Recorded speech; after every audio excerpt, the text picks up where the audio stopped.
නමෝ තස්ස භගවතු අරහතෝ සම්මා සම්බුද්දස්ස නමෝ තස්ස භගවතු අරහතෝ සම්මා සම්බුද්දස්ස නමෝ තස්ස භගවතු අරහතෝ සම්මා සම්බුද්දස්ස.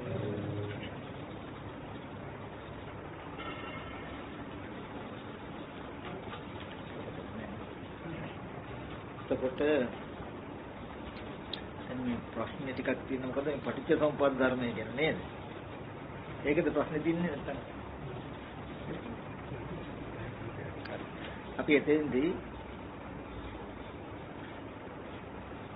මෙහෙම බලමු. දැන් අපි ගාව තියෙනවා සසර ඇද බැද තබන කෙලෙස් ධර්මතා ප්‍රධාන වශයෙන් 10ක්. මේ කෙලෙස් 10ෙදී දිට්ඨිත් වන සංයෝජනත් වන කෙලෙස් කියලා කොටසක් තියෙනවා. දිට්ඨි නොවන සංයෝජන වන කෙලෙස් කියලා කොටසක් තියෙනවා. අපි කියමු සක්කාය දිට්ඨි විචිකිච්ඡා සීලබ්බත පරාමාස කියන මේ කෙලෙස් තුන දිට්ඨි සහගතයි, හැබැයි සංයෝජනෙ බැඳුණා. ඊට පස්සේ කාම රාග, පටිඝ, රූප රාග, අරූප රාග, මාන උද්දච්ච, අවිද්‍යාව කියන අනිත් සංයෝජන 7 දිට්ඨි නෙවෙයි, නමුත් සංයෝජන විතරයි. තෘෂ්ණාව මුල් කරගෙන තියෙන දේවල්. එතකොට මේ දිට්ඨි සහගත කෙලෙස් ටික දුරු වුණොත්, අයින් වුණොත් එයාට කියනවා දිට්ඨි සම්පන්නයි නැත්නම් සෝවාන්. මොනතරම් උත්සාහයක් තිබුණත්, මොනතරම් වීර්යයක් තිබුණත්, සමාධියක් තිබුණත්, සීලයක් තිබුණත් සක්කාය දිට්ඨි විචිකිච්ඡා සීලබ්බත පරාමාස කියන කෙලෙස් ටික අයින් කරන්න බෑ. ඒ ටික අයින් වෙන්නේ නුවණකින්, දර්ශනයකින්. මොනතරම් නුවණක් තිබුණත්, මොනතරම් දර්ශනයක් තිබුණත් කාම රාග, පටිඝ, රූප රාග, අරූප රාග, මාන උද්දච්ච, අවිද්‍යාව කියන කෙලෙස් ටික අයින් වෙන්නේ ඒකට උත්සාහයෙන්, සමාධිය මතයි ඒ කෙලෙස් ටික ගෙවෙන්නේ. මොනතරම් නුවණක් තිබුණත් චිත්ත සමාධිය නැතුව අර කෙලෙස් ටික ගෙවෙන්නේ. මොනතරම් සමාධියක් තිබුණත් ප්‍රඥාව නැතුව මේ කෙලෙස් ටික ගෙවෙන්නේ. ඉතින් මෙතනදී මේ ශාසනයේ සක්කාය දිට්ඨි විචිකිච්ඡා සීලබ්බත පරාමාස කියන මේ දිට්ඨි වන සංයෝජන ටික ගෙවෙන්නේ දර්ශනයකින්. ඒකයි දර්ශනයෙන් පහකට යුතු කෙලෙස් කියලා මේ ටිකට පෙන්නනවා. එතකොට මේ ශාසනයේ මේ කෙලෙස් ගෙවෙන දර්ශනය මොකක්ද? ඒ දර්ශන චතුරාර්ය සත්‍යය. මේ දුක ඇති, මේ දුක නැති, මේ දුක නැති කරන මඟ කියන මෙන්න මේ චතුරාර්ය සත්‍ය අවබෝධයෙන්, දර්ශනයෙන් තමයි මෙන්න මේ සක්කාය දිට්ඨි විචිකිච්ඡා සීලබ්බත පරාමාස කියන කෙලෙස් ටික කියන්නේ. එතකොට මේ චතුරාර්ය සත්‍ය අවබෝධ කරගන්න තමයි අපිට මේ පටිච්ච සමුප්පාද ධර්මතාවය තියෙන්නේ. පටිච්ච සමුප්පාද ධර්මතාවය හරහා තමයි චතුරාර්ය සත්‍ය අවබෝධ වෙන්නේ. පටිච්ච සමුප්පාද ධර්මයේ නුවණින් දැක්කොත් මේ චතුරාර්ය සත්‍ය අවබෝධ වෙනවා. අපි කියමු දැන් බුදුරජාණන් වහන්සේ එදා සම්මා සම්බුද්ධත්වයට පත් වෙන වෙලාවේදී ප්‍රථම යාමේදී පෙරවිසු කඳ පිළිවෙල දන්නා නුවණ සාක්ෂාත් කරගත්තා.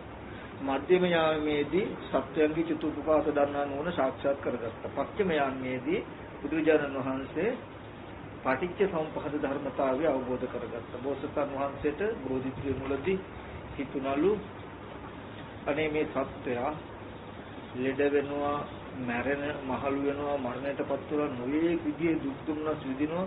අනේ මේ සත්‍යය කවදානම් මේ දුකෙන් නිදහස් වෙයිද?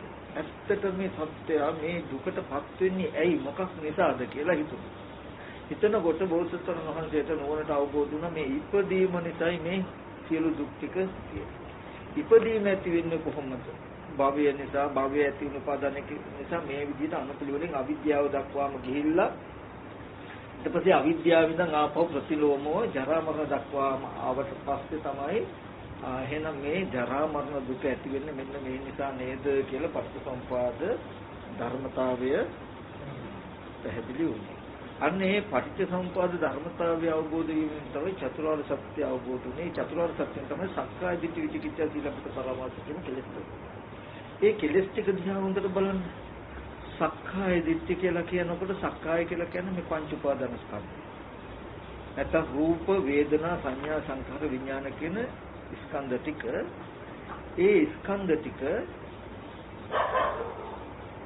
සත්වයක් හැටියට පුද්ගලයෙක් හැටියට Taman හැටියට දකින්න එකට තමයි සක්කාය දිට්ඨිය කියලා කියන්නේ. එතකොට විචිකිච්ඡාව කියලා කියන්නේ සැකය. මොකද්ද සැකය? පුබ්බන්තේ කාමකති, පෙර ජීවිතය පිළිබඳ සැකයි, අනාගතය පිළිබඳ සැකයි, දැන් වර්තමානය පිළිබඳ සැකයි. එතකොට මේ පටිච්ච සමුප්පාදයේ හරහා වර්තමාන ස්කන්ධ සංතතිය ඇති වෙන හැටි දැක්කහම අතීතයේ තමන් හිටියද අනාගතයේ තමන් ඉඳීද නැද්ද කියන මෙන්න මේ කෙලෙස් ටික ගෙවෙන්නේ ඉබේම. එතකොට ඕකෙදී අපි කියමු බුදුරජාණන් වහන්සේ ලෝකේ පහළ වුණත් නැතත් මේ හේතුඵල ධර්ම නැත්තම් පටිච්චසමුප්පාද ධර්මතාවයේ ලෝකේ තියෙන්නේ. ලෝකයේ තුල පටිච්චසමුප්පාද ධර්මතාවය තියෙනවා. එතකොට බුදුරජාණන් වහන්සේලා ඒ ලෝකේ හැමදාම පැවතුණු හැමදාම පවතින ධර්ම ධාතුව අවබෝධ කරගන්නවා. අවබෝධ කරගත්තාම තමයි ඒ අවබෝධ කරගෙන ලෝකයට ප්‍රකාශ කරනකොට තමයි ආර්ය සත්‍ය වෙන්නේ. සත්‍ය සහ ආර්ය සත්‍ය කියලා දෙකක් තියෙනවා. සත්‍ය කියන්නේ මේ ලෝකයේ හැමදාම පවතින ධර්මතාවය. එතකොට මේ පටිච්ච සමුප්පාද සිද්ධියෙන් පැහැදිලි කරන්නේ අපිට දුක ඇති වෙන්නේ කොහොමද කියන කාරණා. ඒකෙදී මේ පටිච්ච සමුප්පාද සිද්ධියේදී අතීත අනාගත වර්තමාන කියන කාලත්‍රයක්ම පෙන්වන්නේ මොකක් නිසාද? අන්නර විචිකිච්ඡාව අතහැරෙන්නේ පුබ්බන්තේ කංකති අපරන්තේ කංකති පුබ්බන්ත අපරන්තේ කංකති කියලා මේ දිට්ඨි සහගත කෙලෙස් ටික අතහැරෙන්නේ පටිච්ච සමුප්පාද දර්ශනය මේ තුන් කාලෙකින් දැක්කහම. තුන් කාලෙකින් බලන්නේ ඒ නිසාම. එතකොට එතනදී වර්තමානයේ පිළිබඳව ඉස්සෙල්ලා බුදුරජාණන් වහන්සේ මේ පටිච්චසමුප්පාද දර්ශනය පෙන්නනවා. ඒකදී ගියේ කඨින දේශනා ටික එහෙම ඔයගොල්ලෝ අහුවා නේද? ඔව්. අපි ඔබට අර නිදසුනක් ගත්තා උපමාවක් අපි කියමු යම් කිසි මල් ගහක් තියෙයි. දාස් මලක් හරි මොනවා මලක් කියන්නේ ඒ මල් ගහේ මලක ඇට හැදෙනවා. එතකොට ඒ මල් ඇටයක් අරගෙන පොළවේ අපි හිටෙව්වොත් ඒකෙන් හැදෙනවා මල් ගහක්. මල් ගහේ අතු ඉති ගිහිල්ලා පහු කාලෙදී මලක් හැදෙනවා. මල හැදෙනකොටම මලේ නැට්ට කෙමිය පෙති රේණු ටික හැදෙනකොටම මල සුවඳවත් වෙනවා. එතකොට දැන් බොහෝම සුවඳති මලක් තියෙයි. මේ මලට සුවඳ ඒත් ඉස්සෙල්ලා ගහකින් ගෙනාවද? හොඳට විශ්වාස. ඒත් ඉස්සෙල්ලා ගහෙන් මේ මලට සුවඳ ගෙනාවේ නැහැ. ඒත් ඉස්සෙල්ලා ගහෙන් අපිට හම්බුනේ මොකද්ද? මෙතන ගහක් හැදෙන්න පුළුවන් බීජයක් විතරයි ඇටයක් විතරයි නේද?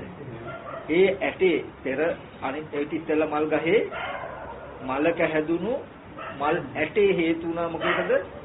දැන් මේ ගහ හැදෙන්න උනේ මල් ඇටේ හේතුනේ ගහ හැදෙන්න. ගහ හේතු වුණා නැට්ටක් හැදෙන්න. නැට්ට හේතු වුණා ඔන්න මල් පෙති කෙමිය මේ ටික හැදෙනකොටම සුවඳ ඇති වෙනවා කියන ධර්මතාවය. දැන් මේ සුවඳ මලේ රේණු පෙති ටික නිසා හටගත්තු සුවඳ ඒ ටික මල්ලගෙන නේ තියෙන්නේ. මෙහෙම තියෙන තාක්ම සුවඳ තියෙන්නේ. දැන් ওই වගේ සුවඳ මල තියෙද්දි ක්‍රමක්‍රමයෙන් මල මෝරනකොට මොකද වෙන්නේ? ආයෙත් මේ මලේ ඇට හැදෙනවා. මේ මලේ පෙති ටික ගිලිහිලා වැටෙන දවසට රේණු ටික හැලෙනකොට සුවඳත් ඒකම නැති වෙනවා. මේ මලේ මොහු කරපු ඇටයක් හේතු වෙනවා ආපහු ගහක් හැදෙන්න. ආයෙත් ඒ ගහේ නැටි හැදිලා මලක් හැදෙනකොට ආයෙත් ඒ මල සුවඳයි. දැන් මේ මලේ තියෙන සුවඳෙන් චුට්ටක් තේ මල එහා මලට ගියාද? හොඳට බලන්න අතීතයේදී බොහෝම සුවඳති මල් තිබුණා. දැනුත් ගොඩාක් සුවඳවත් මල් තියෙයි. අනාගතයට සුවඳවත් මල් තියෙයි. හැබැයි කිසිම වෙලාවක ඒට ඉස්සෙල්ලා මලේ සුවඳ මේ මලට ආවෙත් මේ මලේ සුවඳ එහා පැත්තට ගියෙත් නැතුව නමුත් හැමදාම සුවඳති මල් ලෝකේ තියනවා කියලා ධර්මතාවයක් තියෙන්නේ නේද? පටිච්චසමුපාද ධර්මතාවයක් තියෙනවා. ඒ වගේ කිසිම වෙලාවක මල් වල සුවඳ අතීතේ මෙහාට ගෙනාවෙත් නැතුව මෙහෙන් අනාගතයටත් යන්නේ නැතුව එතන ධර්මතාවයක් තියෙනවා. අපිට නිකමටවත් හිතෙන්නේ සැකේකුත් නෑ අපිට ඇත්තටම මේ මලේ සුවඳ කොහේදලා දාවේ කොහෙද තිබුණේ කියලා හිතෙනවද අපිට? නෑ. ඇයි එහෙම හිතෙන්නේ නැත්තේ? ඈ? අපි හොත්තටම දන්නවා මේ මල හැදෙන්න පෙර උදව්වක් වුණා නම් උදව්නේ පෙර ගහක ඇටයක් මිසක. ඒ මල් ඇටයකින් හෝ දණ්ඩකින් හෝ මුලකින් හෝ හැදුණු ගහ උදව් කරගෙන මල් පෙති මේ ටික ඇති වෙනකොටම ඒ ටික නිසාම හටගත්ත සෝද ඒ ටික අල්ලගෙන තියෙන මිස කොහෙන්වත් ආවේ නැහැ කියලා අපිට විශ්වාසයි. අනාගතයට සෝදවත් මල් තියෙනවා කියලා දන්නවා.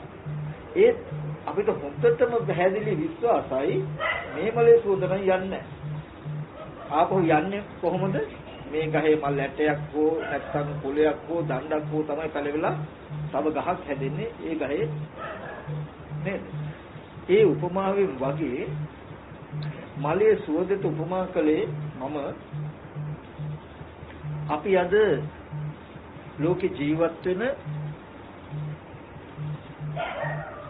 අපි අතීතයේ හිටියනම් කොහේ ඉඳද්ද කොහොම ඉඳද්ද කියලා කෙසේද විමති සහගතව සසරට දුවන අපි මැරිලා උපදීනම් කොහේ උපදීද මොන විදිහට උපදීද කියලා විචිකිච්ඡා සහගත අනාගතයට දුවන්නේ මේ සත්ව පුද්ගල දෘෂ්ටිය නිසා. මේ සත්ව පුද්ගල හැඟීම නිසා. එහෙම මේ අතර දුවන එක සාධාරණයි. ඇයි? අපි හැමෝටම තේරෙනවා පෙනෙනවා මේ මම කියනකොට මේ මම තව සත්වෙක් තව පුද්ගලයෙක් කියන හැඟීමක් තියෙයි තමයි. මේ තවත් අනිත් සත්වෙක් පුද්ගලයෙක් ඉන්නවා කියන හැඟීමකුත් තියෙයි. Taman සත්වයක් කියලා නැත්නම් අපි ලෝකේ විවහාරයෙන් ගත්තොත් මේ මම පුද්ගලයෙක් කියලා මම සත්වයක් කියන හැඟීමක් Tamanට තේරෙනවා වෙනවා. මේ තවත් සත්වයේ පුද්ගලයෝ ඉන්නවා කියලා තේරෙනවා. දැන් මේ සත්වය පුද්ගලයා හැදුනේ කොහොමද කියන එක දන්නේ නැත්තම් નિરાයාසයෙන්ම එහෙනම් මේ ඉන්න සත්වයා කොහේ හරි ඉඳන් එන්න ඇති කියන ප්‍රශ්නේ ඇති වෙන්නේ નિરાයාසයෙන්. එයි දැන් මේ පුද්ගලයෙකුත් පෙනෙනවා නම් Taman ඉන්නවා කියලාත් පෙනෙනවා නම් තව සත්වයෝ ඉන්නවා කියලා පෙනෙනවා. හැබැයි දැන් මේ ඉන්න මාව හැදුනේ මේ අනිත් සත්‍ය පුද්ගලයා හැදුනේ කොහොමද කියන එක දන්නේ නැත්තම් ස්වභාවිකවම ඉබේම ඇති වෙන අදහසක් තමයි එහෙනම් මේ ඉන්න කෙනා කොහේ හරි ඉඳන් එන්න බෑ නේද? එහෙනම් කොහේ හරි ඉඳන් එන්න ඇති. ආවනම් ආවි කොහේ ඉඳලාද? කොහොම ඉඳලා දාවේ කියලා નિરાයාසයෙන්මයි අතීතයේ පුබ්බන්තේ කංකතිය ඇති. මේ පුබ්බන්තේ කංකතියට නැත්තම් පෙර ජීවිතයේ ආරම්භය සැකයට මුලින්ම බලපාන්නේ සක්කායදී. ඒ කියන්නේ දැන් තමන් මේ රූපේ තමන් කියලා තේරෙන. මේ රූපේ මම කියලා පේනවා. ඒ ඉන්න මම ඒ ඉන්න කෙනා එහෙනම් ඒක ඇති වෙච්ච හැටි දන්නේ නැත්නම් ඉන්න කෙනා ආවේ කොහෙන්දද කියලා ප්‍රශ්නයක් ඇති වෙනවා. ඊගාවට දෙවනුවට નિરાයාසයෙන්ම එහෙනම් මේ ඉන්න මගේ අනාගතේ මොකක් වෙයිද? අපි මැරිලා කොහේ යයිද? කොහාට යයිද? කොහොම උපදීද කියලා ප්‍රශ්නයක් ඇති වෙනවා. නේද? එතකොට එහෙම පුබ්බන්තේට අපරන්තේට දෙපැත්තට දුවන්නේ වර්තමාන විද්‍යමාන වන කෙලෙස් නිසා. ඔතනදී ditthi සහගත කෙලෙස් වල තියෙනවා අපි කියන උපාදාන ගත්තොත් අත්වාද උපාදානය ditthi උපාදාන කියලා උපාදාන දෙකක් ඔයගොල්ලෝ අහලා තියෙනවනේ. මේ අත්වාද උපාදානය සහ ditthi උපාදානයේ වෙනස මොකක්ද? හඳුනගන්නේ කොහොමද? අත්වාද උපාදානය කියන එක හැම වෙලාවෙම වර්තමානයක තියෙනවා. රූපං අත්තතෝ සම්මුපස්සති රූපය ආත්ම වශයෙන් දකින්න. අත්ත නීවා රූපං. විෂයාකාර සක්කාය දිට්ඨිය කියලා අපි කියන්නේ. එතකොට මේ අත්වාද උපාදානය තමයි දිට්ඨි උපාදානයට හේතු වෙන්නේ. දිට්ඨි උපාදානයේ ලක්ෂණය හඳුනගන්නේ කොහොමද? දිට්ඨි උපාදානය හැම වෙලාවෙම තියෙන්නේ අතීත අනාගත කියන කාලත්‍රය අතුරු කරගෙන පෙර ඉඳන් ආපු දැන් ඉඳ යන ආත්මයක් දකින්න. දෙකින් දෙකට යන ආත්මයක් දකින්න. එතකොට අත්වාද උපාදානය වර්තමාන ආත්මයක් දකින්න. ditthi උපාදානය පෙර ඉඳන් ආපු ආත්මයක් දකින්න. ඒ දෙආකාර ditthi සාගත කෙලෙසටම හේතුව මේ සත්‍ය පුද්ගලයා කියන හැඟීම ඇති උනේ කොහොමද කියන එක දන්නේ නැති නිසා. එතකොට අර මලේ උපමාව වගේ මේ පටිච්ච සමුප්පාද ධර්මයෙන් කියලා දෙන්නේ ජාතිය නැත්තම් තමන්ව උපන්න හැටි. මේ තමන්ට තමන් ඉන්නවා කියලා තේරෙනවා. මම ඉන්නවා කියලා තේරෙනවා. ඒ මම ඇති උනේ කොහොමද කියලා දන්නේ නැතිකම හින්දානේ මම කොහේ ඉඳද්ද කොහේ ඉඳන් එන්නේද්ද මම කොහාටද යන්නේ කියලා දෙපැත්තට යන්න ගියේ මේ මම ඇති උනේ කොහොමද කියන සිද්ධිය දන්නේ නැති නිසා. ඒකෙදී බුදුරජාණන් වහන්සේ පැහැදිලි කරනවා පටිච්ච සමුප්පාදයෙන් ඉස්සෙල්ලාම අර ඉස්සෙල්ල ගහේ මල් ඇටයක් වගේ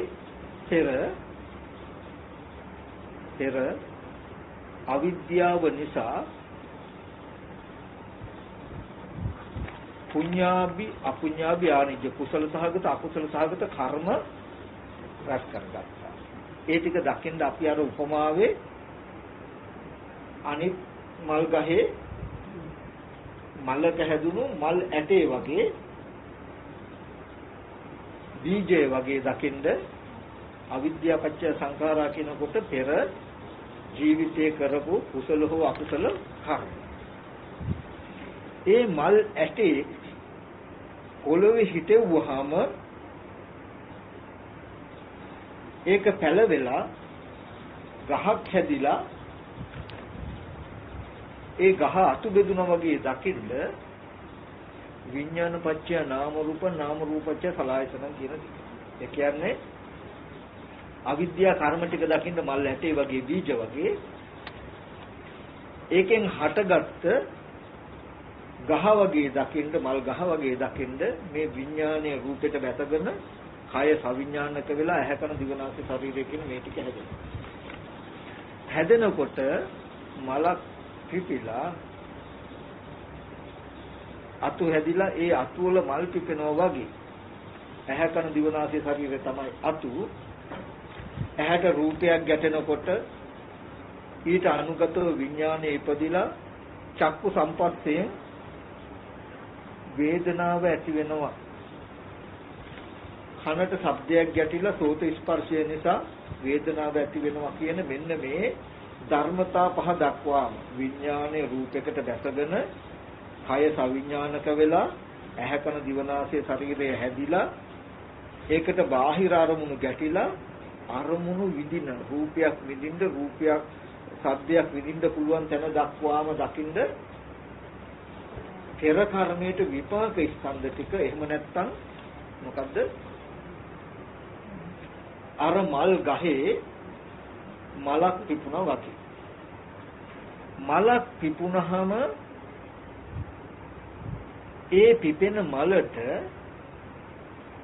සුවඳ එන්න අමුතියෙන් කවුරුත් උත්සාහවත් කරන්න දුන්න එක ධර්මතාවයක්. ඉබේමයි සුවඳ කියන එක අසුරු කරන්නේ.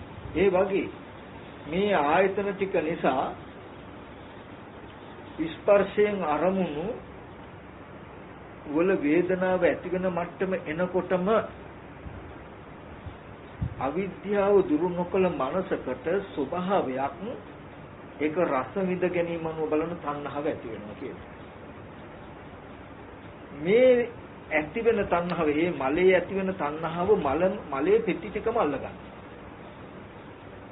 මලේ පෙට්ටි රේණු ටික නිසා ඇති වෙන සුවඳ ඒ පෙට්ටි රේණු ටික අල්ල නොගත්තොත් සුවඳ ඇති මලක් හම්බ වෙන්නේ නැහැ.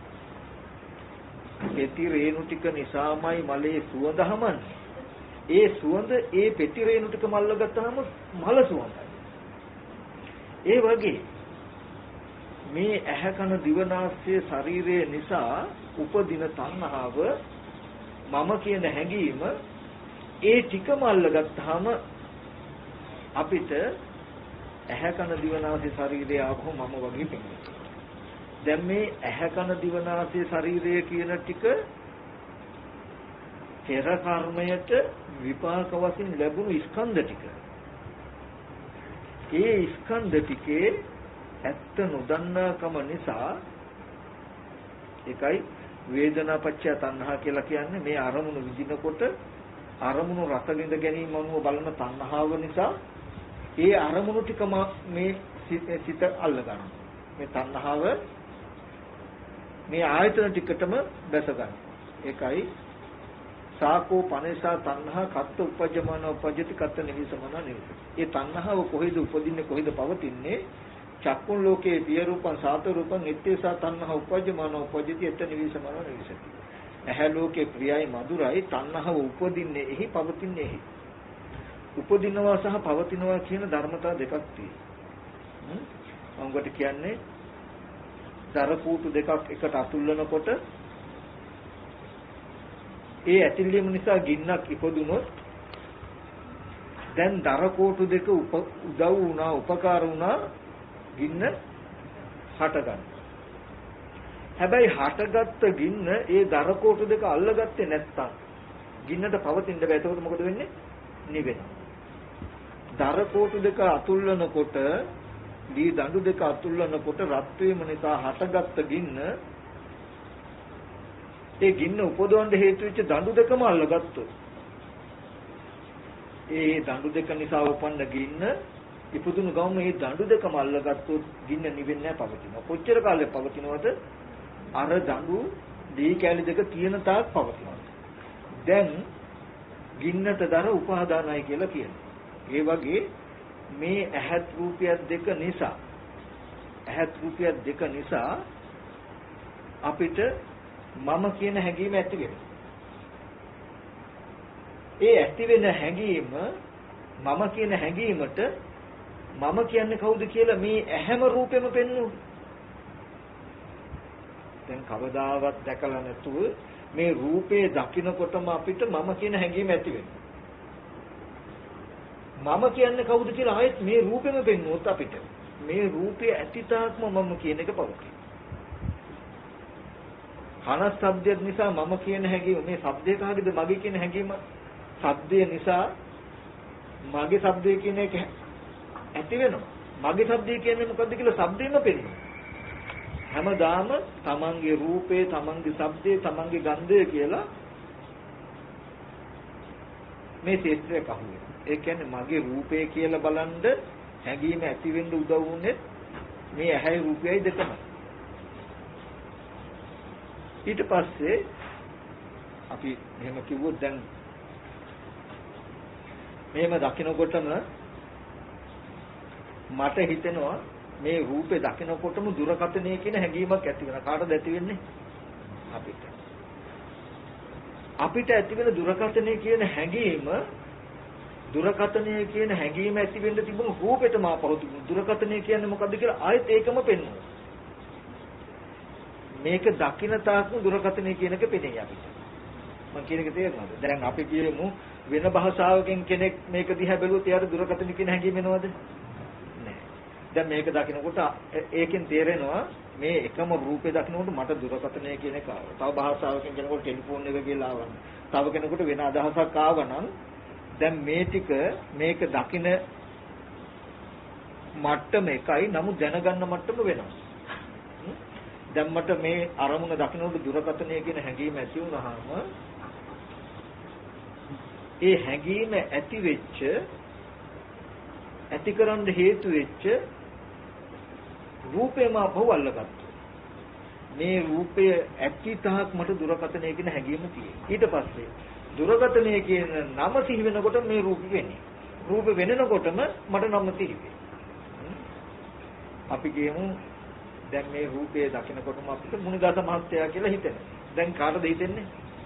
කෙනා. ඊට පස්සේ රූපේ දකිනකොට මටයි මුනිදාස මහත්තයා කියලා හිතෙන්නේ. මුනිදාස මහත්තයා කියන්නේ කවුද කියලා ඊට පස්සේ මම විපසීමකටපත් කරනකොට මුනිදාස යම් රූපයක් නිසා මට මුනිදාස මහත්තයා කියන අදහස ඇති වුණා නම් අදහස ඇති වෙන්න හේතු වෙච්ච රූපෙන් මම පෙන්වුවොත් මුනිදාස මහත්තයා කියලා.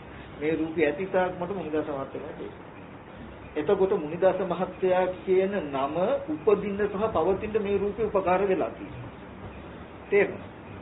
ඒකින් අපිට තේරෙන්නේ දැන් මෙතුමගේ නම දන්නේ නැති කෙනෙක් ඉස්සෙල්ලාම දැක්කොත් මේ මුනිදාස මහත්තයා කියන අදහස ඇති වෙනවද? නෑ. ඒ කියන්නේ දකින්න කෙනාගේ හිතේ උපදින්නේ නෑ. බැරි වෙලා හරි යම් වෙලාවක ඔබතුමාගේ නම මොකද කියලා මුනිදාස කිව්වම අන්න දැන් දකින්නකොටම මොකද වෙන්නේ? මේ රූපේ දකින්නකොටම කෙනාට හිතෙනවා කෙනාට සිහි වෙනවා මොකද්ද? මුනිදාස මහත්තයා කියලා හිතෙනවා. හිතෙන්නේ කාටද? දැන් මේ රූපය දකින්න කෙනාට හිතෙනකොට මුනිදාස කියලා හිතුවේ කාටද කියලා ආපහු මේ රූපෙම පෙන්වනවා. මුනිදාස මහත්තයා කියන රූපය උපදින්න සහ පවතින්න මේ රූපේ උදව් වෙලා වගේ ඕගලන්ට මම කියන හැඟීම එන්න උදව් වුණේ ඇහැ කන දිව නාසය ශරීරය කියන මේ ආයතන ටික නිසා තමයි මම කියන හැඟීම ඇති වුනේ. මම කියන්නේ කවුද කියලා අර්ථ දක්වනකොට ඇහැ මේ මගේ ඇහැ මගේ කන මගේ නාසය මගේ දිව මගේ ශරීරය කියලා ආපහු මම කියන හැඟීම ඇති වෙන්න තියෙන හේතු ටිකම පෙන්වුවාම දැන් මේ චුට්ටක් අතඩු නැතුව තමන් ඉන්නේ. ඉතින් මේ පටිච්චසමුපාද සිද්ධියෙන් පෙන්වන්නේ පෙර කර්මයට විපාක ස්කන්ධ ටික හැදුනහම ඒකට මම මගේ ආත්මය කියලා ගන්න කෙලෙස් ටික මේ ආයතන ටික නිසා ඇති වෙලා ඒ කෙලෙස් ටික ආයතන ටිකම අල්ලගත්තාම කොන්න ಜಾති පුද්ගලයා උපදින. දැන් ඇහැ කන දිව නාසය ශරීරය ඇති මේ මම ඉන්නේ. දැන් මේ ඉන්න මම පෙර ජීවිතේ කොහෙවත් ඉඳලා ආව නෙමෙයි. පෙර ජීවිතේ හේතුනේ මේ විපාක ස්කන්ධ ටික හැදෙන්න. අපි රූපේ කියමු. රූපයයි නාමයයි කියන මේ නාම රූප දෙක හැදෙන්න හේතු වෙන කර්මය තමයි පෙර අවිද්‍යාවෙන් හැදුනේ. ඒ අවිද්‍යා කර්මයට මේ විපාක නාම රූප දෙක හැදුනේ. ඒ විපාක නාම රූප දෙක නිසා උපදින මම කියන හැඟීම විපාක නාම රූප දෙකම අල්ලගත්තට පස්සේ දැන් මේ මම ඉන්නවා වගේ තැනකින් මේ නාම රූප දෙක යම් තාක් පවතීද ඒ තාක් මම කියන හැඟීම නැති වෙන්නේ. මොකද මේ නාම රූප දෙකම නිසා උපන්න මම කියන හැඟීම මේ නාම රූප දෙකම අල්ලගෙන පවතී. දැන් මේ පුද්ගලයා මේ රූපයේ ඇතිතාක්ම මම මේ නාමයේ ඇතිතාක්ම මම වෙලා. මේ නාම රූප දෙක මමයි කියලා හිතාගෙන ඉන්නකොට අර මල සුවඳවත් වී තියෙනකොට මල මෝරලා ඇට හැදෙනවා වගේ මේ පුද්ගල භාවයේ පිටලා අපි ආපහු කර්ම රැස් කරනවා. යම් කලක මේ නාම රූප දෙක මේ රූපය දිරලා යන දවසක් තියෙයි. විනාශ වෙලා යන දවසක් තියෙයි. අර මලේ පෙති රේණු ටික ගෙවිලා වැටෙනවා වගේ මේ ස්කන්ධ ටික නැති වෙනකොට මේ පුද්ගල භාවයත් ඒකම අතහැරෙනවා. ආපහු මේ පුද්ගල භාවයේ පිහිටලා කරපු කර්ම තියෙනවා. ආන්නේ කර්මය හේතු වෙනවා නැවතත් ප්‍රතිසන්දි වශයෙන් විඥාණය රූපයකට දැක ගන්න. ආයත ස්කන්ධ ටික හැදෙනවා. මේ මම කියන අද මම කියලා හිතෙන ටික පෙර කොහේවත් ඉඳලා ආවවත් කොහෙන්වත් ගෙනාවවත් නෙමෙයි පෙර අවිද්‍යා කර්මයට හටගත්තු විපාක ස්කන්ධ ටික ඇසුරු කරගෙන ඉපදුණු සහ පවතින කෙලෙසයක් මම කියන එක තේරුම් ගත්තොත් මම කොහෙන්ද දාවි කොහාටද යන්නේ කියලා අහන්නේ. ඊට පස්සේ මේ පුද්ගල භාවයේ ඉඳලා මේ පුද්ගල භාවයේ තියෙන්නේ මේ මම කියන හැඟීම තියෙන්නේ මේ ස්කන්ධ ටික පවතිනකම් විතරයි. ස්කන්ධ ටික අතහැරන දවසට අර මලේ පෙතිරේන අතහැරන දවසට සුවඳත් අතහැරනවා වගේ මේ රූපේ නැති වෙන දවසට මේ නාම ධර්ම ටික නැති වෙන දවසට මේ මම කියන හැඟීමත් අපහැරෙනවා. හැබැයි මේ පුද්ගල භාවයේ පිහිටලා කරපු කර්ම අර සුවඳවත් වී තිබුවේ මලේන ඇටයක් ආපහු කැලවෙනවා වගේ. මේ කරා වූ පුඤ්ඤාභි සංකාර අපුඤ්ඤාභි සංකාරයන් ආයත් හේතු වෙනවා මොකේදද? ප්‍රතිසන්දි වශයෙන් රූපයකට දැකලා. ආයත් විපාක ස්කන්ධ ටික හැදුනා ගමම්ම එතන ඒ විපාක ස්කන්ධ ටික අල්ලගෙන උපදින කෙලෙසය ඒ ස්කන්ධ ටික මල්ලගතම ආයත් පුද්ගල භාවයේ තියෙනවා. අතීතයේදීත් මේ වගේම පුද්ගල භාවයේ පිහිටලා මව් මල දුක, පියා මල දුක, සහෝදර සහෝදරී මල දුක, ජරා මරණ දුක් විඳින පුද්ගලයෙක් හිටියා දුක් විඳිනවා. දැනුත් මව් මල දුක, පියා මල දුක, නිന്ദා අපහාස ඇනුම් බැනුම් දුක් විඳින මේ පුද්ගලයෙක් ඉන්නවා. අනාගතයටත් ඉන්නවා. හැබැයි මේ ඉන්න පුද්ගලයා අතීතයේ කොහෙන්දන්වත් ආවෙවත් මේ ඉන්න පුද්ගලයා කොහටවත් යන්නවත් මෙතන තියෙන්නේ පටිච්චසමුප්පාද සිද්ධිය. එතකොට මේ පටිච්චසමුප්පාද ධර්මතාවය හරහා අවිද්‍යා සංකාර කියන එක නිර්වචනය කරනවා පෙර කර්ම ටික. විඤ්ඤාණ නාම රූප සලආයතන පස්ස වේදනා කියන ටිකෙන් විපාක ස්කන්ධ ටික පෙන්වනවා. විපාක ස්කන්ධ ටික පෙන්වනවා. තණ්හා උපාදාන භව කියන ටිකෙන් ඒ විපාක ස්කන්ධ ටික වර්තමානයේ මම මගේ ආත්මය කියන හැඟීම විපාක ස්කන්ධ ටිකට එකතු කරගත්ත හැටි පෙන්වනවා. මෙන්න මේ විපාක ස්කන්ධ ටිකට කෙලස් ටික එකතු වෙච්ච ගමම්ම පුද්ගලයා උපදිනවා කියලා જાතිය පෙන්වන මෙන්න මෙහෙමයි පුද්ගලයා ඇති වෙන්නේ කියන එක. එතකොට කෙනෙක් කර්මයට විපාක ස්කන්ධ ටිකක් හැදිලා ඒ විපාක ස්කන්ධ ටිකට ඒ කියන්නේ කෙනෙක් මල් ඇටේට ගහක් හැදිලා ගහේ මල හැදිලා ඒ මල ඇසුරු කරගෙනයි මේ සුවඳ තියන්නේ කියලා දැක්කොත් සුවඳ කොහෙන්වත් ආවද කියලා යන්නේ නැහැ වගේ පෙර කර්මයටයි මේ විපාක ස්කන්ධ ටික හැදුනේ. පෙර කර්මය ඒකටයි විපාක ස්කන්ධ ස්කන්ධ ටික ඇසුරු කරගෙන පවතින කෙලෙස්යයි මේ මම මගේ කියලා කියන්නේ. මම කියලා කියන එක මේ ශාසනය කියන්නේ අස්මිමානය කියලා. ඒක කෙලෙසයක්. අපිට මේ මම කියලා හිතන කමට කියනවා මොකද්ද? මානය කියලා. මානය කියන එක කෙලෙසයක්.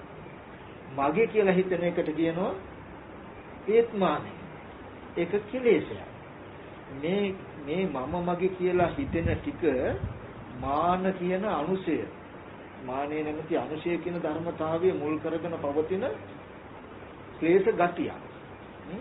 ඒක ඇවිල්ලා රූපේටවත් වේදනා සංඥා සංකාර විඥාන කියන ස්කන්ධයන්ට අයිති එකක් නෙමෙයි.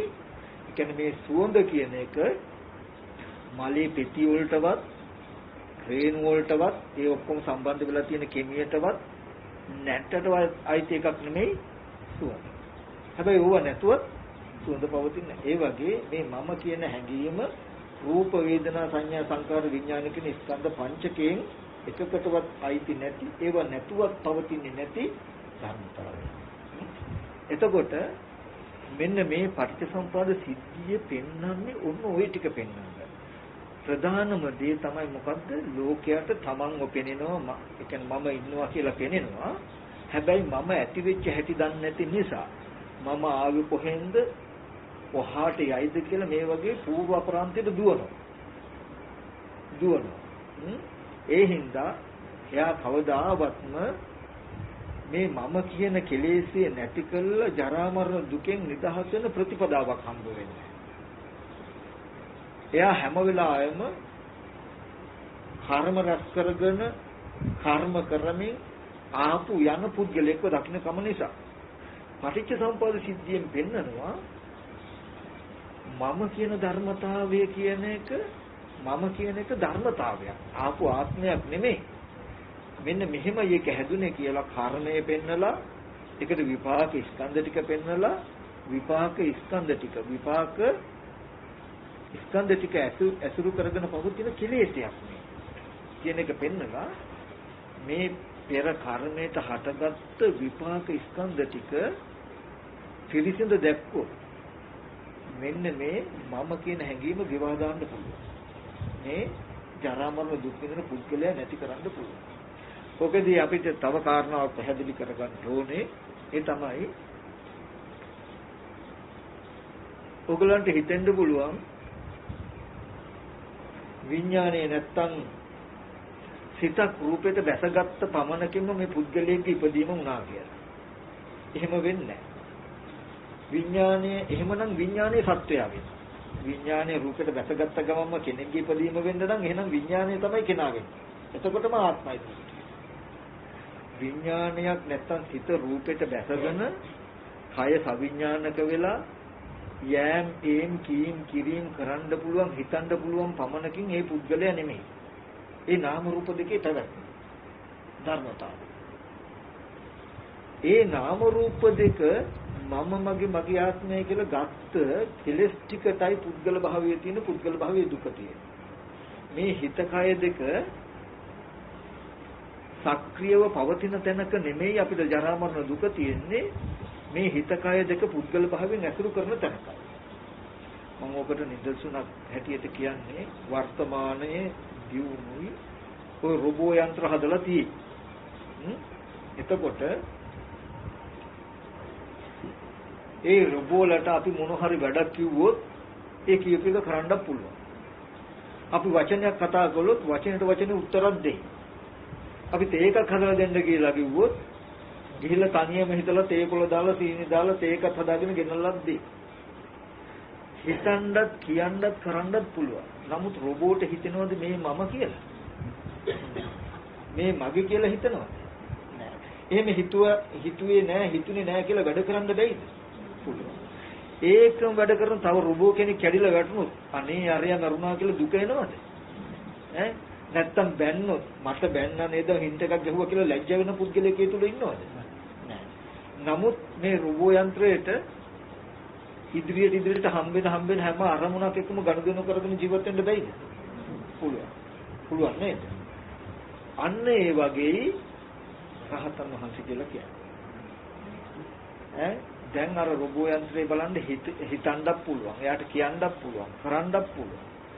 ඈ හිතන්න කියන්න කරන්න පුළුවන්කම තිබුණා කියලා දුක් විඳින පුද්ගලයා එතන දැන් අපි හිතන්නත් පුළුවන්, කියන්නත් පුළුවන්, කරන්නත් පුළුවන්. ඒ හිතන කියන කරන එකම දුක් විඳින පුද්ගලයා කියනවා. මෙන්න මේ දුක් විඳින පුද්ගල භාවය අනවශ්‍ය කෙනෙක්. මේ නාම රූප දෙක පිරිසිදු නොදකින කම නිසා ඇතිවෙච්ච තැන.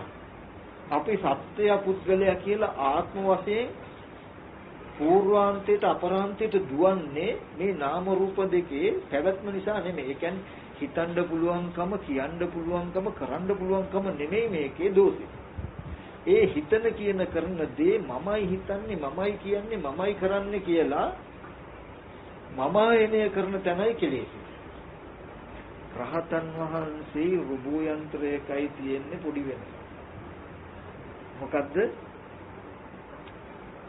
රොබෝ යන්ත්‍රයේ වේදනාව දැනෙන්නේ විඳීම් නැහැ. නමුත් මානසික මට්ටම එකම. රහතන් වහන්සේට වේදනාව දැනෙනවා විඳීම් තියෙනවා. මානසික මට්ටම එකම. ඒ කියන්නේ මොන හරි බඩු භාණ්ඩයක් ගන්න ඉස්සෙල්ලා එතෙන්ට යන්න ඉස්සෙල්ලා රොබෝට ඒ දේ තියෙනවා කියන හැඟීමකුත් නැහැ. ඒක අරගෙන අපි කියමු කුස්සියට ගියා කියන්නකො. සාලේ ඉන්නකොට කුස්සිය තියෙනවා කියන හැඟීම යාට නැහැ. එතන හම්බ වෙන අරමුණත් එක්ක ගනුදෙනු කරගෙන යන්නේ ස්කෑන් කරගෙන. ආපහු ආවට පස්සේ සාලේට තාම දැන් කුස්සිය තියෙනවා කියන හැඟීම නැහැ. එකතු වෙන්නේ නැහැ. රහතන් වහන්සේගේ මනසත් එහෙමයි. සාලේ ඉඳලා කුස්සියට යනකොට කුස්සිය තියෙනවා කියන හැඟීම නැහැ. එතන ඉස්සරහට හම්බ වෙන අරමුණත් එක්ක ගනුදෙනු කරනවා. ගිහින් ආවට පස්සේ ආපහු සාලේට ආවට පස්සේ තාම කුස්සිය තියෙනවා කියන හැඟීම නැහැ. නමුත් අපිට සාලේ ඉන්නකොට මෙතන ඉන්නකොටම කුස්සිය තියෙන කුස්සියට තමයි යන්නේ. කුස්සියේ ඉඳලා වැඩ කටයුතු කරලා අස්කල සාලේට ආපු ගමන් ඉඳලා ආපු කුස්සිය තියෙනවා. අන්න අපිට අතීතයක් තිය අනාගතයක් තිය ඔය තියෙන හින්දා තමයි පුබ්බන්ති අපරන්ති කියන දෙපැත්තක් අපිට තියෙන්නේ. ඒ තියෙන හින්දායි අපිට යන්න පුළුවන්කම තියෙන්නේ. එතකොට මේ පටිච්ච සමුප්පාද සිද්ධියෙන් එක දෙයයි වර්තමානයේදී පෙන්වන්නේ නිවන් දකින්න මේ භ්‍රමචර්යාවට ඉඩ හදලා දෙනවා. ඒ කියන්නේ අද ඔබට මම කියන හැඟීමක් ඇති වෙනවා. මේ සත්‍ය පුද්ගලයෝ කියන හැඟීමක් ඇති වෙනවා නම් ඒ මේ පටිච්චසමුප්පාද සිද්ධියෙන් පෙන්වන්නේ මේ ඔබට දැනෙන සත්‍යය, ඔබට දැනෙන පුද්ගලයා කියන කෙනා හැදුනේ මෙහෙමයි කියන එක. ಜಾති කෙනෙක්ගේ ඉපදීම උනේ මෙහෙමයි කියන එක. ඒ කෙනෙක්ගේ ඉපදීම වෙන්න ක්‍රම තුනක් ප්‍රධාන වශයෙන් වෙලා තියෙනවා. මොකද්ද ක්‍රම තුන? අවිද්‍යා සංඛාර කියන එකෙන් කර්ම නැමැති කොටසක් සම්බන්ධ වෙලා තියෙනවා. විඥාන නාම රූප සලආයතන පස්ස වේදනා කියලා විපාක කියලා කොටසක් සම්බන්ධ වෙලා තියෙනවා. තණ්හා උපාදාන භව කියලා කෙලෙස් කියලා කොටසක් සම්බන්ධ වෙලා තියෙනවා. කර්ම විපාක කෙලෙස් කියන ධර්මතා තුනක් මුල් වෙලා තමයි මේ මාව නිර්මාණය වෙලා තියෙන්නේ, තමන්ව හැදිලා තියෙන්නේ. තේරුණානේ? අපි සත්පුද්ගල භාවයක් ඇති කරගත්තට, ඇති කරගෙන තිබුණට මම කියන තැනක තියෙන ධර්මතාවයක් කියන එක පෙන්වනවා. ඒ මම කියන කම, මම කියන පුද්ගල සංඥාව, පුද්ගල හැඟීම ඇති වෙලා තියෙන්නේ කර්මය නිසා. විපාක ස්කන්ධ ටිකක් හැදලා විපාක ස්කන්ධ ටිකට කෙලෙස් ටිකක් කියලා තමයි පුද්ගලයා ඇති වෙලා තියෙන්නේ. කර්ම විපාක කෙලෙස් කියන ධර්මතාව තුනකින් තමයි පුද්ගලයා ඇති වෙලා තියෙන්නේ කියන එක පෙන්නනවා. ඊට පස්සේ ඒක නැති කරන්න නම් කර්මයට හටගන්න විපාක ටිකට කෙලෙස් ටික නැතිකොළොත් මේ පුද්ගලයා නැති වෙනවා. එහෙම වුණාම ඒකට කියන ක්ලේශ පරිණාමය. අද කෙලෙස් ටික නැතිකොළොත් මේ පුද්ගල භාවය නැති වෙනවා. එහෙම වුණොත් පුද්ගල භාවය නැති වෙනකොට කර්ම රැස් වෙනවා. කර්ම රැස් වෙන්නේ නැති නිසා මතු විපාකත්. කෙලෙස් නැති කිරීමෙන් මතු ප්‍රතිසන්දියට යන මේ වගේ විපාක උපදන කර්ම රැස් වෙනවා. කර්ම නැතිවොත් මතු විපාක ස්කන්ධය. එතකොට මෙතනදී මේ පටිච්ච සමුප්පාද සිද්ධිය තේරෙන්නේ නැති කෙනාට හිතෙන්නෙම මම කියලා ආත්මීය කෙනෙක්, මම කියලා සත්‍යයක්, මම කියලා පුද්ගලයෙක් එක මිටටම හම්බ වෙනවා. එහෙම එක මිටටම තමන් කියලා පුද්ගලයෙක්ව, තමන් කියලා කෙනෙක්ව, තව සත්‍යයක්ව හම්බ වෙනකොටයි ඒ ඉන්න මම, ඒ ඉන්න පුද්ගලයා, ඒ ඉන්න සත්‍යය කොහේ හරි ඉඳන් එන්න ඇති, කොහාට හරි යන්න ඇති කියලා අතීත අනාගත දෙකට දුවනවා. මම නිසා එන දුක ගෙවා ගන්න යාට තැනක්. ඒ පුද්ගල භාවය නිසා එන, ඒ සත්ව භාවය නිසා එන දුක, ජරා මරණ දුකෙන් නිදහස් වෙන්න ක්‍රමයක්. මම මම කොහේ හරි ඉඳන් එන්න ඇති, කොහාට හරි යයි. ඔච්චරයි. ඒකට යාට කරන්න තියෙන්නේ ඒ මට පුළුවන් තරම් හොඳ තැනකට යන කර්මයක් කරගෙන හොඳ ආත්මයක් ලබා ගන්න පුළුවන්කම තියෙන නිසා නරක කෙරුවොත් මම දුගතියකට ඒ හින්දා මම හොඳ තැනකට දාගත්තා. ඒක හැමදාම බෑ. තාවකාලික. එයාට සදාතනික ජරා මරණ නිදහසක් වෙන්න බෑ. පටිච්ච සමුප්පාදයෙන් පෙන්නනවා දර්ශනය. ඒ මම, ඒ සත්වය, ඒ පුද්ගලයා කියලා හැඟෙනවා නම් කෙනෙක්, දැනෙනවා නම් මේ කෙනෙකුට මම කියලා, පුද්ගලයා කියලා, සත්වයා කියලා දැනෙන කම, අද දුක් විඳින මේ දුක ඇති උනේ කර්ම විපාක කෙලෙස්. අවිද්‍යා සංකාර කියන ටික අයිති මොකේද? කර්මයට. විඥාන නාම රූප සලආයතන පස්ස වේදනා කියන ටික අයිති මොකේද? විපාකයට. තණ්හා උපාදාන භව කියන ටික අයිති මොකේද? කෙලෙස් වලට. මේ ධර්මතාව තුන සම්පූර්ණ වුණාම ඇති වෙලා තියෙන මොකද්ද? ජාතිය. තේසං සත්තානං තම්මි සත්තනිකාය ජාති. ඔන්න පුද්ගලයාගේ ඉපදීම. දැන් ජරා මරණ දුක් විඳිනවා. මේ පුද්ගල භාවය නිසා එන දුක දන්නවා. කර්මයට විපාක ස්කන්ධ ටිකක් හැදිලා කෙලෙස් ටික, ඒකට කෙලෙස් ටික යෙදුන හිඳයි මේ පුද්ගල භාවය ඇති කියලා දැනගත්තාම දැන් මේ පුද්ගල භාවයේ ධර්මතාවය. මේක ඇති වෙච්ච හේතුව එයා දන්නවා. එයාට මේ ජරා මරණ දුක එපා නම් මේ දුක නැති කරන්න පුළුවන්. ඒක නැති කරන්න පුළුවන් කෙලෙස් තමයි ක්‍රමයේ තමයි බුදුරජාණන් වහන්සේ දේශනා කළේ. දැන් පුරාණ කර්මයට හටගත්තු විපාක ස්කන්ධ ටික නැති කරන්න පුළුවන්ද අපිට? බෑ. දැන් මේ පුද්ගල භාවය ඇති වෙලා දුක ඇති වෙන්න ක්‍රම තුනක් තිබුණා. පෙර කර්ම, විපාක ස්කන්ධ ටික, විපාක ස්කන්ධ ටිකට වර්තමාන කෙලෙස්. ඔය තුනම ඇති වුණාම තමයි ජරා මරණ දුක ඇති වෙන්නේ. දැන් අපිට මේ දුක එපා. දුකෙන් මිදෙන්න ඕනේ. දැන් දුකෙන් මිදෙන්න කියලා අපිට පෙර කර්මය සුද්ධ කරන්න පුළුවන්ද? බෑ. පෙර කර්මයට හටගත්තු විපාක ටික අයින් කරන්න පුළුවන්ද? බෑ. නමුත් අපිට එකක් කළ හැකි දැන් මොකද්ද? විපාක ටිකට වර්තමානයේ කෙලෙස් ටිකක් යෙදුනොත් නෙමේ පුද්ගල භාවය ඇති වෙන්නේ. දැන් පුරාණ කර්මයට හටගත්ත විපාක ටිකට වර්තමානයේ කෙලෙස් ටික යෙදෙන්න නොදෙන කම කෙලෙස් ටික ප්‍රහාණය කරන්න ප්‍රතිපදාවක් පුරන්න පුළුවන්. ඒ ප්‍රතිපදාවකින් කෙලෙස් ටික දුරු කළොත් ඒක ප්‍රතිඵලය මොකද්ද වෙන්නේ? තණ්හා නිරෝධෝ, උපාදාන නිරෝධා, උපාදාන නිරෝධෝ, භව නිරෝධා, භව නිරෝධෝ, ජාති නිරෝධා. ජාති නිරෝධෝ ජරා මරණ ශෝක පරිදේ දුක්ඛ දෝමන සුපායාස නිරුද්ධಂತಿ. බුදුරජාණන් වහන්සේ අජරාමරකම, ජරා මරණ නිරෝධය පෙන්වලා තියෙන කොතන ඉඳලාද? කෙලස් ටික නැති කරන තැන ඉඳලානේ. තණ්හාව නැති වෙනකොට මොකද නැති වෙන්නේ? උපාදානය, උපාදාන නැතුව භවය, භවය නැතුව ජාති නැතුව ජරා මරණ කියලා පෙන්නනවා. ඒ පෙන්වුවේ ජරා මරණ නැති වෙන්න මේ තණ්හා උපාදාන කියන වර්තමානයේ කෙලස් ටික නැති කළා, කෙලස් ටික නැති කළා මේ සත්පුද්ගල භාවය නිසා එන දුක අයින් කරන්න පුළුවන් කියන එක පෙන්නනවා. ඒක පෙන්වන්න පුළුවන්කම තිබුණේ පටිච්ච සමුප්පාද සිද්ධිය හරහා පුද්ගල භාවය ඇති උනේ මෙන්න මේ වගේ ධර්මතාවයකින් කියලා තේරුම් ගත්ත නිසා. පටිච්ච සමුප්පාදය හම්බ නොවුනේ නම් අපිට සත්වයකුත් පෙනෙනවා, පුද්ගලයෙකුත් පෙනෙනවා, ආත්මිකුත් පෙනෙනවා. හැබැයි gedhi පිටින්ම මේ ඉන්න පුද්ගලයා හැදුන හැටි දන්නේ නැති හින්දා ඒක නැති කරගන්න බෑ.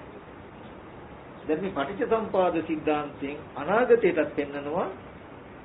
අනාගතයටත් අද පෙර කර්මයට විපාක ස්කන්ධ ටිකක් හැදිලා ඒකට කෙලෙස් ඇතිලා අද මේ සත්පුද්ගල භාවයේ ජරා මරණ දුක් ඇති වෙලා විඳිනවා. කොහොම තමයි දුක ඇති වෙන්නේ? මතුවට අද කර්ම රැස් කරගත්තොත් ඒ කර්ම රැස් කරගත්ත එකට මතු විපාක ස්කන්ධ ටිකක් ලැබෙනවා. එදාටත් මේ වගේ විපාක ස්කන්ධ ටිකට කෙලෙස් යෙදුනොත් එදාටත් මේ වගේ පුද්ගල භාවයේ දුක එනව නේද කියලා පෙන්නනවා. තුන් කාලය කියලා කියන්නේ අතීතයේදී යම් කිසි කෙනෙක් දුක් විඳනනම් දුක් විඳේ මේ වගේ අවිද්‍යාවෙන් හටගත්ත කර්මයකට විපාක ස්කන්ධ ටිකක් ඇතිලා ඒකට තණ්හා උපාදාන කියන කෙලෙස් ටික යෙදුනා නම් මෙන්න මේ වගේම පුද්ගල භාවය ඇතිවලා අතීතයෙන් දුක් වෙනවා. අද ඒ අතීතයේ කළ කර්මයකට වර්තමාන විපාක ටිකක් හැදිලා ඒ විපාක ටිකට කෙලෙස් ටික යෙදුන හින්දා අද පුද්ගල භාවයේ ඇති කරගෙන මේ දුක් විඳිනවා. අනාගතයට අද කර්ම රැස් කරගත්තොත් අනාගතයට මේ වගේ විපාක ස්කන්ධ ටිකක් හැදිලා ඒකට මේ වගේ කෙලෙස් ඉදලා අනාගතයට මේ වගේ පුද්ගල භාවයේ දුක එනවා. එතකොට අතීතයේදී පුද්ගල භාවයේ දුක් විඳ ඒකට පටිච්චසමුප්පන්න සිද්ධිය ආවා. වර්තමානයේදී පුද්ගල භාවයේ තියෙන පුද්ගල භාවයේ දුක් විඳිනවා ඒකට පටිච්චසමුප්පන්න සිද්ධිය පේනවා. අනාගතයේදී පුද්ගල භාවයේ තියෙන පුද්ගල භාවයෙන් දුක් විඳිනවා ඒකට පටිච්චසමුප්පන්න සිද්ධිය දකින්න. මිසක ඒ දුක් විඳ පුද්ගලයා මෙතෙන්ට ආවා මේ දුක් විඳින පුද්ගලයා අනාගතයට යනවා කියලා එකම පුද්ගලයා ගැට ගහන්නේ නැහැ. එහෙම ගියොත් තමයි ආත්ම වෙන්නේ. අන්නේ දිගින් දිගට යන ආත්මයක් කියන එක අතහැරලා මෙන්න මේ වගේ පටිච්ච සමුප්පාද ධර්මතාවයක් හරහායි දුක ඇති වෙලා තියෙන්නේ. මෙන්න මේ ප්‍රතිකර්මය කරලා දුකෙන් නිදහස් වෙන්න පුළුවන් කියන දර්ශනයයි ගෙනත්. ওই ටික දකිනකොට සත්ත්ව පුද්ගල ආත්ම භාවයෙන් සත්ත්ව පුද්ගල ආත්ම භාවය නිසා එන ජරා මරණ දුකක් තියෙන නද අපිට මේ ටික දුක්ඛ සත්‍යය. මේ දුකට හේතුව වර්තමාන කෙලෙස් ටික තණ්හා උපාදාන කියන කෙලෙස් ටික ඒක මොකද? සමුදය සත්‍යය. සමුදය සත්‍යය ඇති උනේ කොහෙද? විපාක ස්කන්ධ ටිකේ. විපාක ස්කන්ධ ටික ඇති උනේ කොහෙද? පෙර කර්මයට.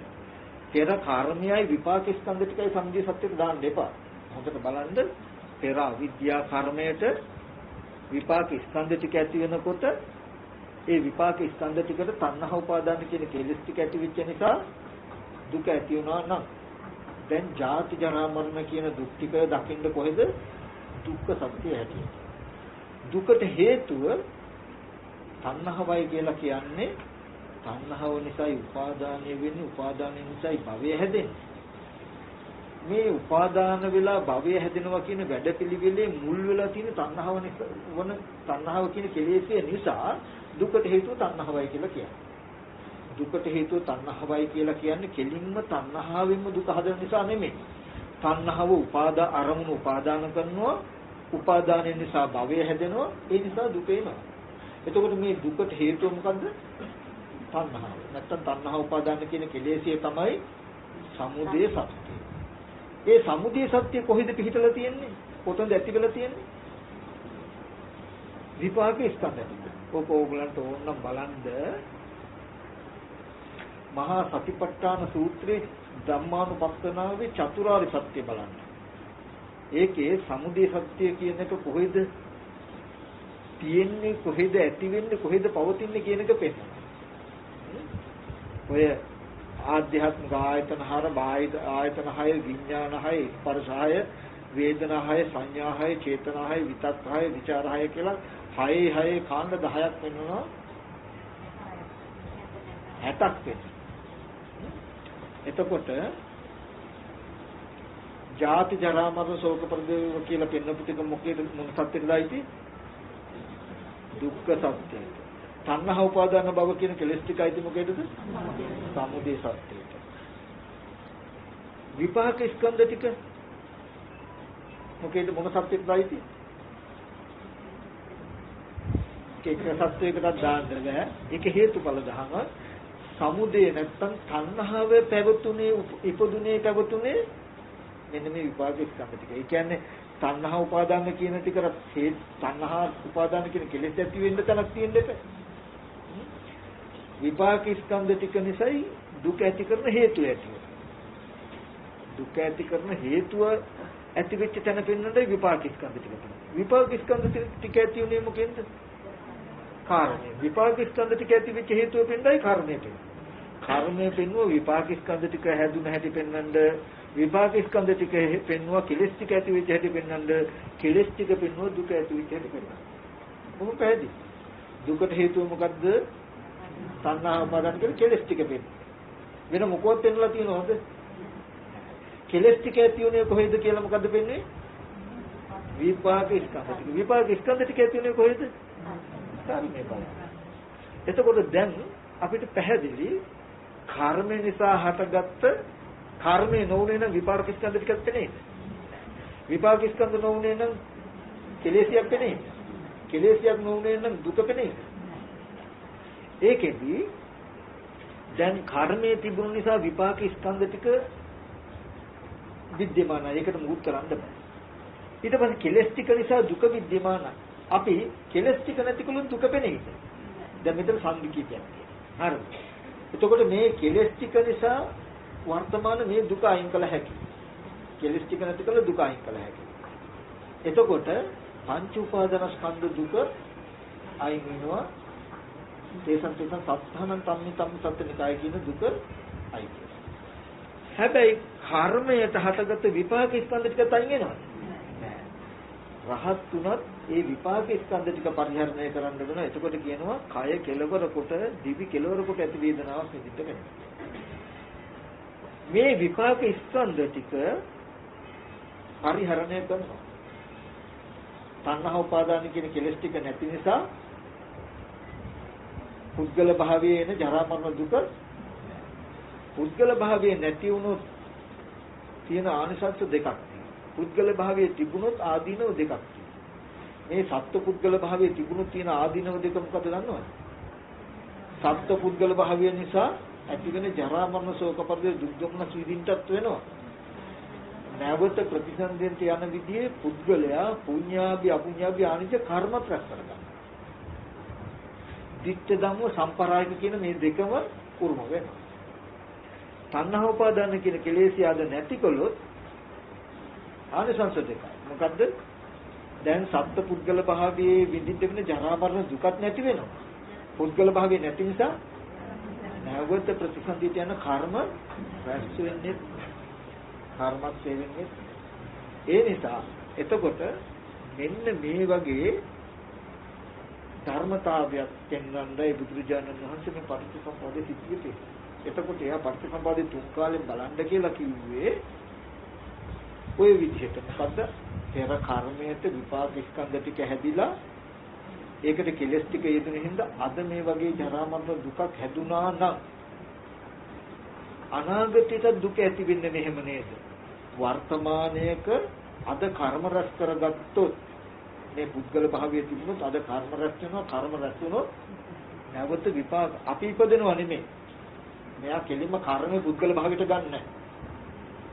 තේරෙන්නේ? දැන් අපි කරන වැරද්ද තමයි අද මේ පැත්තෙන් කර්ම දකින්න මේ පැත්තෙන් පුද්ගලයා දකින්න. මේ කර්මයේ පුද්ගලයා දෙක එකට ගැට ගන්න. එහෙම කරන්නේ. එයා දකින්න දැන් මේ කර්ම රැස් වීම අද කර්ම රැස් කරගත්තොත් මේ කර්ම රැස් කරගන්න එකේ දෝෂේ මොකද්ද? නැවත ප්‍රතිසන්දි විපාක ස්කන්ධ ටිකක් හැදෙනවා. විපාක ස්කන්ධ ටිකක් තිබුණොත් තියෙන දෝෂේ මොකද්ද?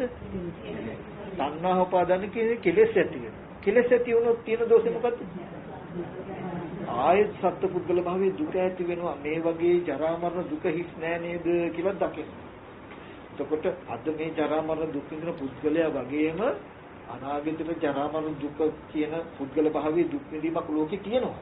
හැබැයි මේ පුද්ගලයා හැට ගිහිල්ලා නෙමෙයි මේ සිද්ධිය දකිනකොට කිසිම වෙලාවක මම අපි මොන තැනක ඉපදලා කොහොම දුක් විඳින්න වෙයිද කියන එක ඉන්නේ නැහැ. තේරුණානේ කිව්වේ. එතකොට අන්න ඒ විදිහට දකින්නයි මේ පටිච්චසමුප්පාද සිද්ධිය තියෙන්නේ. එහෙමයි බලන්න.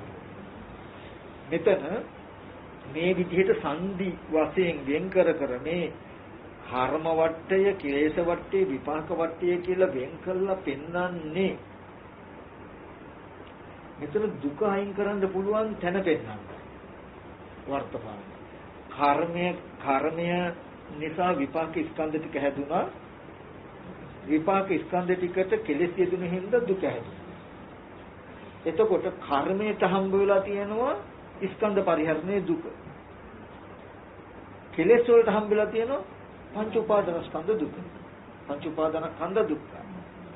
එතකොට රහතන් වහන්සේ කියලා කියන්නේ පෙර කර්මයට විපාක ස්කන්ධ ටිකක් හැදිලා ඒකට තණ්හා උපාදාන කියන කෙලෙස් ටික හදාගෙන ජරා මරණ දුක් විඳපු කෙනා තණ්හා උපාදාන කියන කෙලෙස් ටික අයින් කළා පුද්ගල භාවයෙන් දුක අයින් කළා අර විපාක ස්කන්ධ ටික ජීවත් වෙන එකට. ඉතින් මේ පටිච්චසමුප්පාදේ තුන් කාලෙන් දැක්ක යුතුයි කියලා කියන්නේ ඔගොල්ලෝ තුන් කාලේ අතීතයේදී ජරා මරණ දුක ආවේ කර්ම විපාක කෙලෙස් කියන ධර්මතා තුන නිසාමයි කියලා දකින්න ඕනේ.